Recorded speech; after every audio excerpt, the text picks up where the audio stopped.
should we want to talk about the one that we least want to rewatch again? Maybe I don't know. Between this and Monkey Business, between Yeah, 7 Year Itch really. and Monkey Business, I Yeah. could not tell you. Yeah. So I we're gonna don't talk want to. about I don't want to go down that road. we're gonna talk about 7 Year Itch now. Uh, Ready? technically, in terms of chronological order, Niagara comes first. But we knew because we both seen this before that this fits into the category we're doing this week, and we were like, Right. let's just get it out of the way.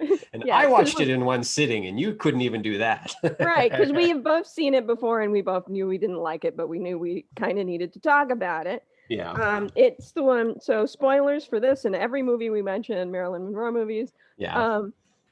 It is billed as a rom-com, as I mentioned in our How to Marry a Millionaire discussion, and I don't think it's very romantic. I do have a synopsis for Out of the Past that I'm going to do, which is our next discussion, which is not a Marilyn Monroe film. I can do this one if you want. Would you like to do it?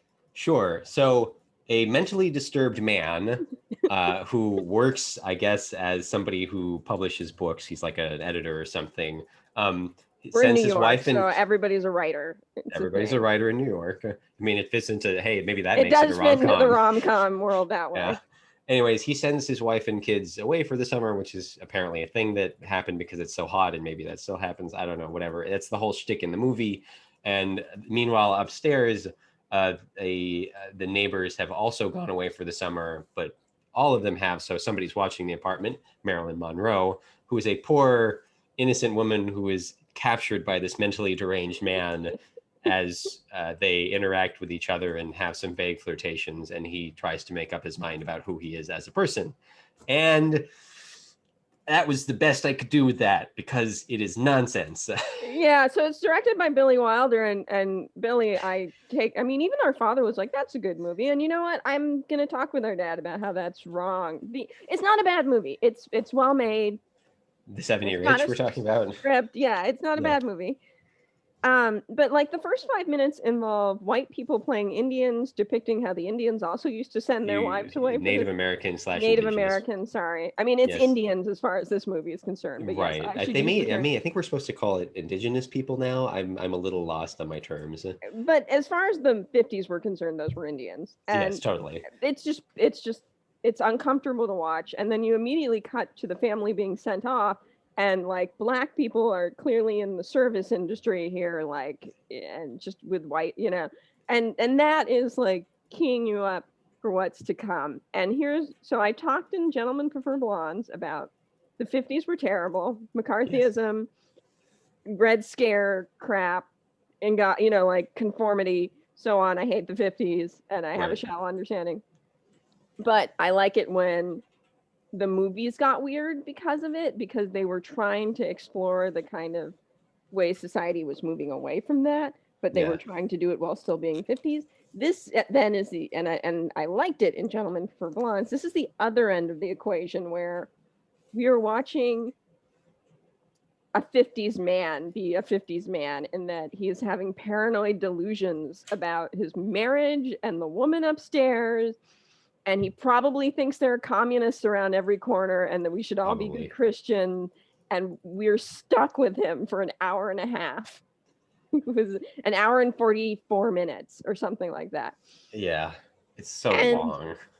I appreciate it when taken from this angle. Like, this is the mentality that leads to thinking that, the world's out, like, to get you. Yeah. Like, this is a depiction of that, but I don't really enjoy watching it. So you told me that this was kind of the thing that you were going to talk about, and I sort of made a point that like this isn't so different than my read on Diary of the Dead, which is it's about film students, and the whole thing is it's a found footage film, and you can kind of get something interesting out of it if you think of all the ways that they're like playing for the camera as film students, and like you can sort of get an inroad there. At least for me, it worked.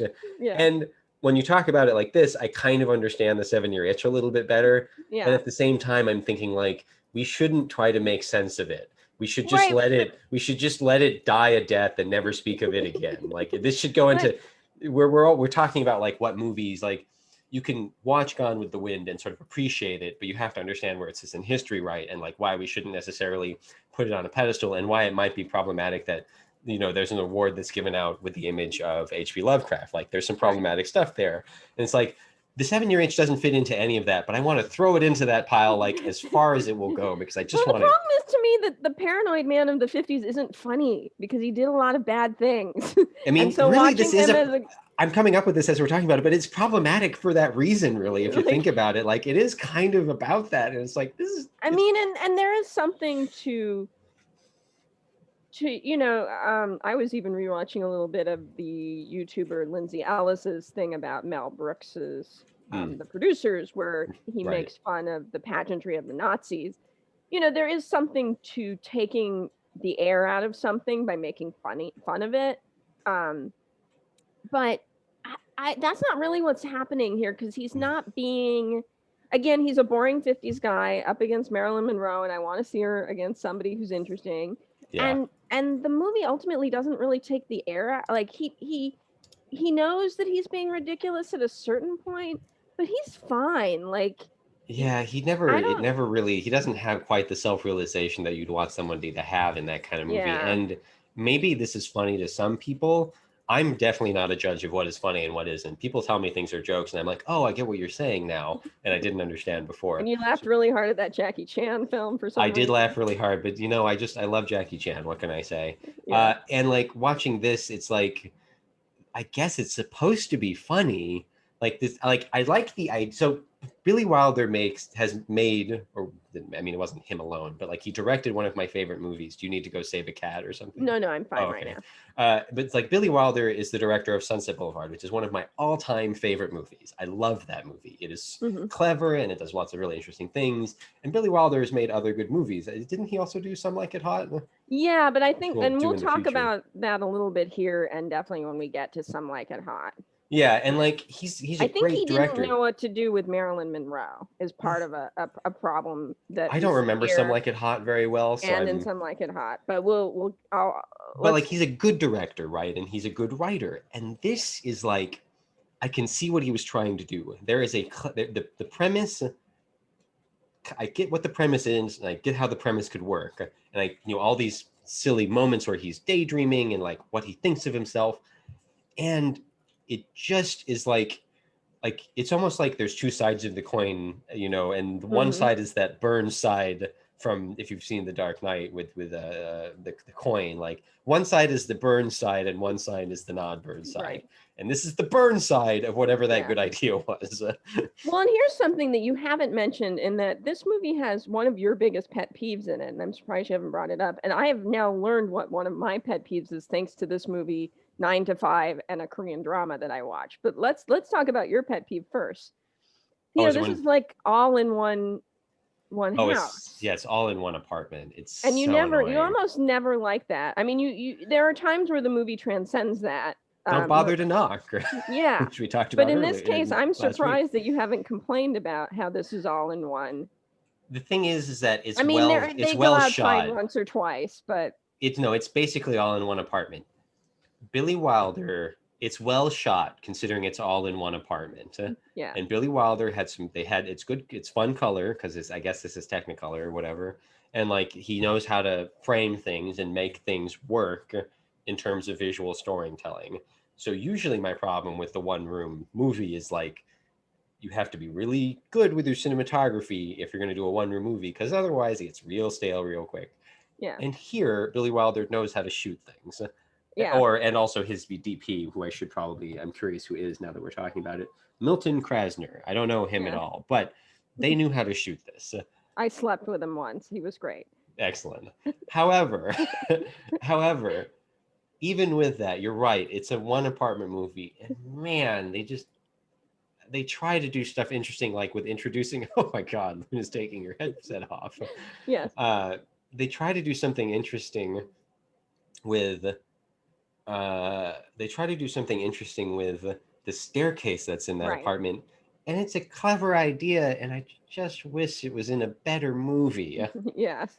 No, you're right. It's what's your pet peeve that you found? So, okay, here's something I've discovered about myself, and I noticed it first with this Korean drama, where I was like, okay, they are padding out the time on this because of the way Korean dramas work.